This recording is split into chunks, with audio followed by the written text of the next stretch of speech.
Assalamualaikum, my name is Hafizi bin Mustafa. My metric number Cn190062. For assignment individu, I would like to explain about Bini.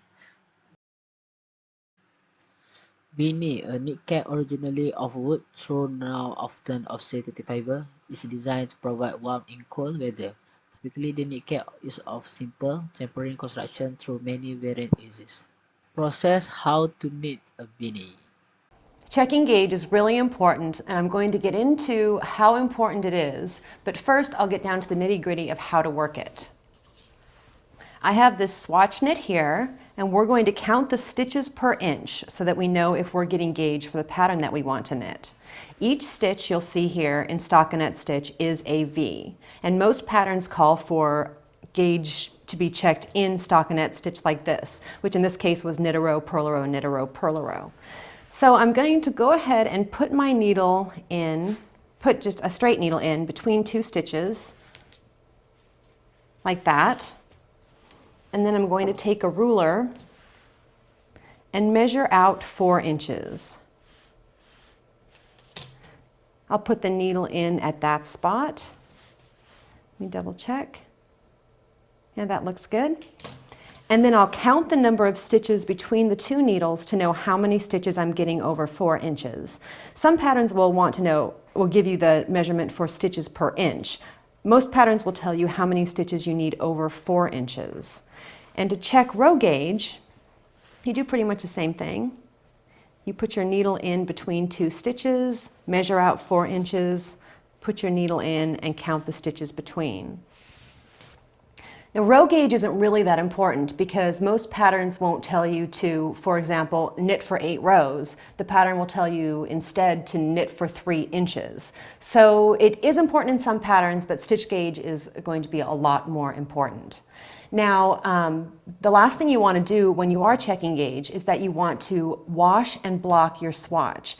Some yarns kind of act crazy once they get wet, and you don't want to find this out after you've knit the whole garment.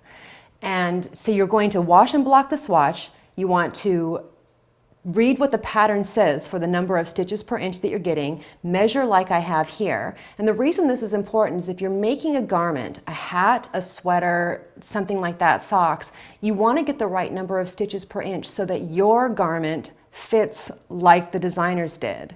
If your tension is too tight, you're going to end up with something too small, and if it's too loose, you're going to end up with something too big. And it's a shame to put all that work into something when all you had to do was knit a little 4-inch square to find out if you were on track. Now, if your gauge is off and you're getting too many stitches per inch, for example, you want to go up a needle size so that you get fewer stitches per inch. If you are getting not enough stitches per inch, you want to go down a needle size so your stitches are smaller and you get more stitches per inch. I know that sounds backwards. Don't overthink it. It just is what it is. Anyway, that's how to check gauge and why it's very important. Step 2. Divide your cast on stitch into 2 parts and thread them onto the needle. Hold the 2 needles next to one another. The swatch on the rear needle should have one more stitch than the swatch on the front needle.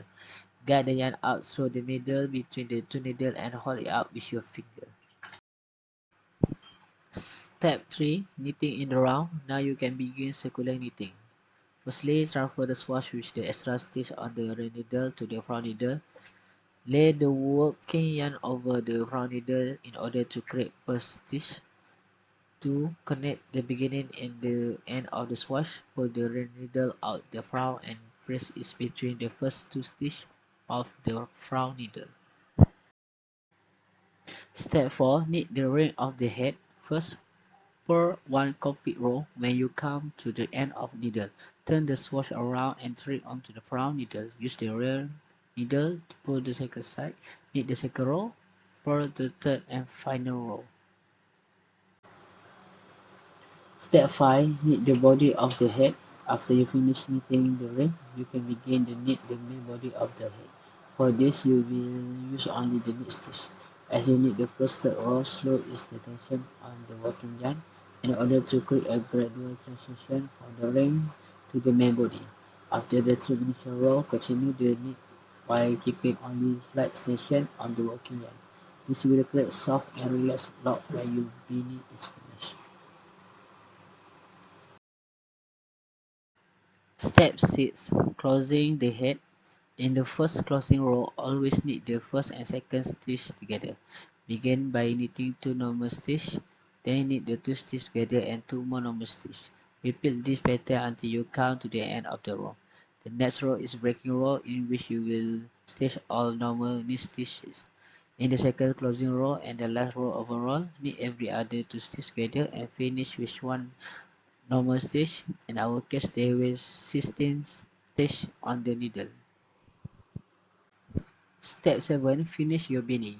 To finish the beanie, cut the working yarn leaving 30 cm of slack. Thread off the working yarn onto the darning needle. Using the darning needle, thread the yarn in and out through each of the stitch in the final row. After you have done this, repeat one more time. Thread the yarn through the inner side of the head and pull the stitch together. Pull until the hole is completely closed. Use the darning needle to thread the yarn into the inner side of the head where it cannot be seen. Cut off the excess length of yarn. Finally, hide the beginning piece of yarn by threading it through by needle stitch. Your inside out beanie is finished. Testing method. Shaking your beanie. We need milk detergent, washing machine, and dryer. The shaking procedure: once you establish that the beanie is machine washable, place it in the washing machine and add the milk detergent. Using hot water, run a very short cleaning cycle. This should not be done for long as it may destroy your head for good. When the cleaning cycle is over, remove your beanie ready for the next shaking phase. Place the damp beanie in the dryer. Leave it there for between 20 and 30 minutes. The drastic loss of moisture will force the fabric to shrink in so many areas at the same time. When your hair is dry completely, take it out and try it on. It should fit just fine on your head. Second testing method is stretching your beanie. It's unbearable to keep wearing a beanie that is too small to fit your head. The solution could lie with stretching your head. Let's see how you can make your winter cap bigger and fitting. How to stretch a beanie? Get a spherical circular object that is more or less than size and shape of your head. Watermelon, soccer ball, or cantaloupe can help you on this end. Put the beanie over the objects and stretch it to cover the physical surface entirely. Leave it in that stretch state for at least 12 hours. Get it off object and stretch on. It should fit without any problems. Technologies and future business trend of the products.